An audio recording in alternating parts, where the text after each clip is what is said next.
First of all, from the employment law aspect, you need to make sure your employment contract is in place. So get your letter out there offering them the role with a few of the details.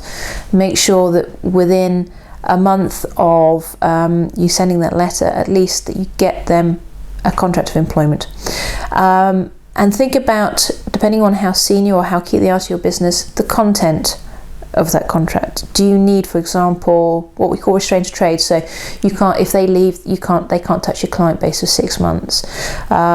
Typically that's in, for example, salesman's contract, because you don't want them, basically picking up the database and walking off with it. But it is not just sales; it could be anyone involved in the business with that client interaction. If you're just hiring a PA, you probably don't need to worry about it. So it's thinking about the level of control you need over that individual. Where they're going to be working, at your premises, or are they going to be remotely working?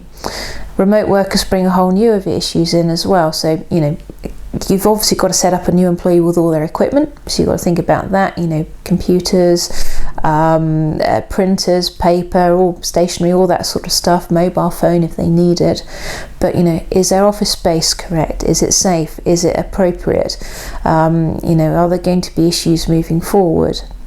And then obviously, managing that relationship going forward.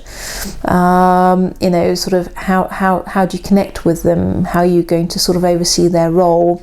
Have you got a clear aim, job description for them to carry out? And if that evolves over time, are they buying into that sort of those changes that you need them to buy into? The 3 or 4 things: make sure you've got your contract in place. Think about your equipment. If you're in services, make sure your insurances cover what you're providing. So we've taken on an accountant. We need to make sure our professional indemnity covers their advice as well. It was a big decision because obviously when it's your baby, you want to keep it all to yourself, and sort of sharing the glories with others can be a little bit difficult. And a lot of business do that, is sort of prying the fingertips away. But I think if you want to grow to the next stage, you do need to take that step and bring someone in. The key is, and it is more difficult than it can be, is finding someone with the right ethos and buying into how you as a company, as a firm, might work. There was a lot of umming and ahhing whether it's the right thing to do, but we got to that point because Brad was basically at capacity, and we've got a 3-5 year plan in place, and the capacity was our limiting factor. And in order to get up to that next level of where we wanted to be, we knew that we had to bring someone in to ease Brad's time so that he could focus on the other things needed to do to build the practice up to the next level. So yes, it was sort of being big and brave enough and saying, right, we've found someone, we've now got to trust them to be able to do what we need them to do. And so far, thankfully, it seems to be working, and it has been a massive relief from Brad's side of things, because he's suddenly gone, all the little things that he didn't need to do or shouldn't have been doing perhaps for his position, he can now pass on to someone else, and he's freed up to sort of look at the strategy and building it up side of things. Employing somebody is quite risky, I would say. I started off as a one person working from home, and then suddenly it got really, really busy, and I thought I have to really start employing somebody, because at the end of the day I can't cope with all of these work, so I need another hand really to help me out a little bit. So so employing somebody is quite important, because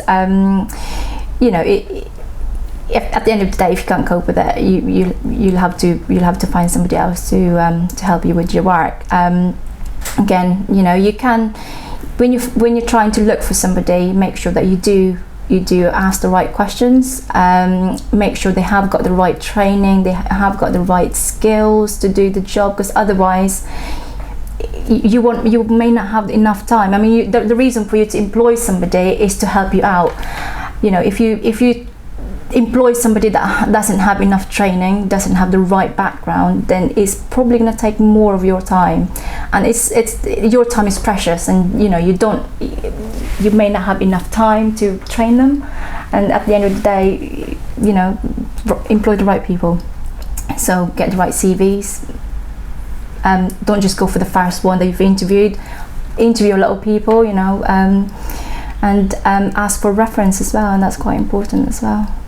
So and you know, my staff at the moment, you know, he's really good. He helped me a lot, and I basically just leave him to it, and he deals with all my clients now, and when I'm not at the office, and you know, he's somebody that you could actually trust, and you could leave him to it, and you know, he's really, really good.